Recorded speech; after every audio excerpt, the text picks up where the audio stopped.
Hi everyone. Hello सभी को मेरा नमस्कार। मेरा नाम है हर्ष और आप सभी का स्वागत है ग्लोबल लेंस में।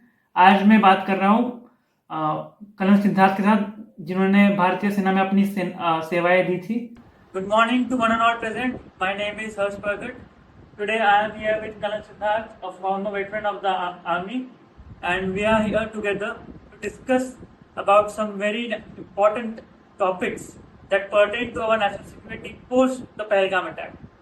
So, sir, I would like to take your opinion on some of the key facets of the incident, and I hope that your insights would be very useful for our audience. So, my first question to you is: can we link the statement of Pakistan Army Chief Munir, who has stated that Kashmir, if it is in peace, is a sign for is a troublesome for them? There was a statement by Munir in regards to this. Yes, see, Harsh, what happens is it is definitely connected. I mean, this is a no-brainer. Why? Because the Pakistan army is the one which plans and orchestrates all terrorist activities across the border into India. The players, maybe the foot soldiers are different, but the brainchild, the strategy, everything is on the Pak army. And obviously, if the Pak army chief has made these statements, these are very deliberate statements. It is by design. It is not by default. So there is certainly a very concrete link between what he said and what happened in Pahalgam. So, second question: do you think what was the intention behind and the suspension of the IWT as a response? Do you think these two events are showing that India's policy of zero tolerance is now really at its peak now? See, Harsh, what happens is that you see, at the level of the government of India, things are very deliberate, very well thought over and very deliberate. The Indus Water Treaty, suspension of that treaty is the first step as part of the diplomatic process. Obviously, it is going to hurt Pakistan a lot because Pakistan is a riparian state. That is, it is a lower state. Yeah. So they receive water only once we release it. If we don't release it, it is one way of punishing them. So this is the first stage. So gradually, when you come to the second stage, is gathering international opinion against Pakistan. That is also in process. Third is psychological warfare. What I mean by psychological warfare is, you see, they are as this trembling now. Pakistan is trembling because they know we are going to hit them and we are going to hit them very hard. But they don't know when, where, and how.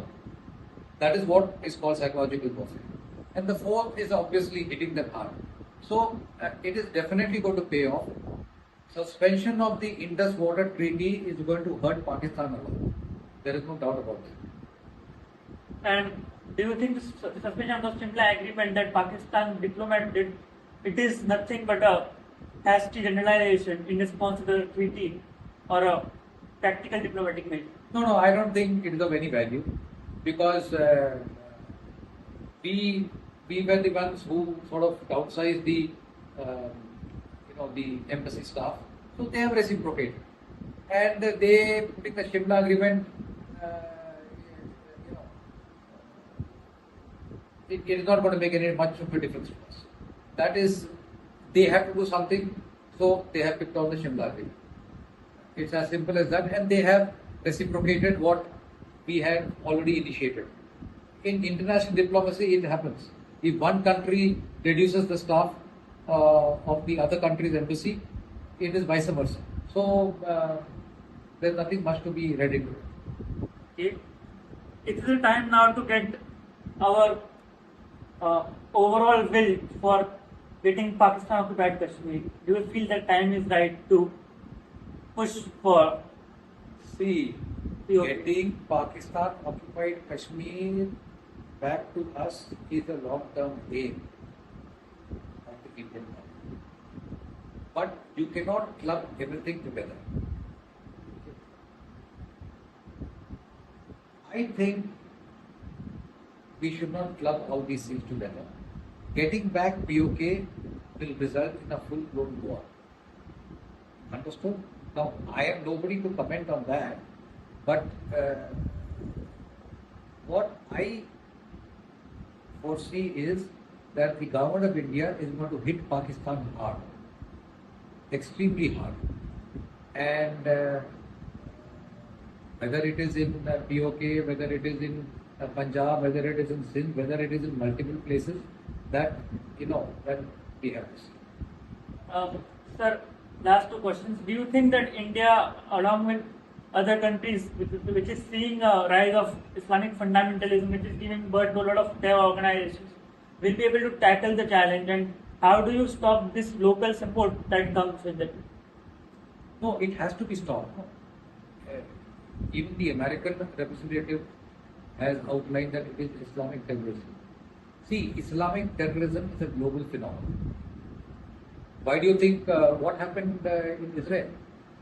That is also Islamic terrorism, and Israel has responded with compounded interest.